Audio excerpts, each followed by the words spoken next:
দেখুন, আজকে আমরা এলাকার সাধারণ নাগরিক হিসাবে আগামী দিনের ভবিষ্যৎ যারা এই বাংলাকে যারা এগিয়ে নিয়ে যাবে, সেই মাধ্যমিক পরীক্ষার্থীরা তাদের জীবনের প্রথম পরীক্ষা দিচ্ছে।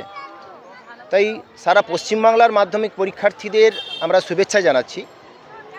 তার সাথে সাথে আজকে আমাদের এরিয়ার, আমাদের কোলাঘাটের জনবহুল যে রাস্তা, তার পাশেই আমাদের বাথানবেড়িয়া স্কুল। সেখানে আমাদের গোপালনগর অঞ্চলের 3টি স্কুল এবং কোলাঘাট আমাদের যে বয়েজ, সেখানে ছাত্রছাত্রীরা পরীক্ষা দিচ্ছে।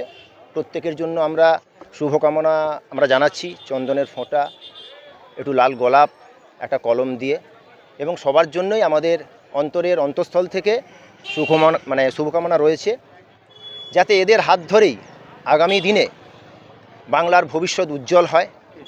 কারণ আপনারা জানেন, দিন দিন পরীক্ষার্থী কমছে, কারণ একটাই, আগামী দিন তাদের চাকরির জায়গা খুব কম।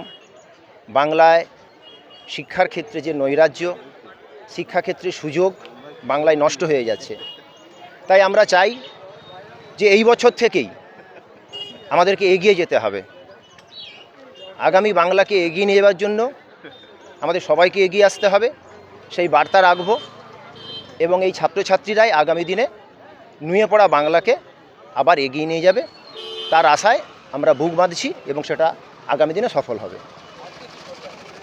আজকে বিভিন্ন জায়গাতেই চলছে। আমরা স্থানীয় নেতৃত্ব, আমাদের এই অঞ্চলের সমস্ত মেম্বার, শুভনোধ্যায়ী, আমাদের যেমন হংস শুভ্র পাল, আমাদের শেখ সাদ্দাম হোসেন, প্রসেনজিৎ সরকার, সমস্ত মানুষজনদেরকে নিয়ে আমরা ছাত্রছাত্রীদেরকে একটু শুভেচ্ছা জানাচ্ছি।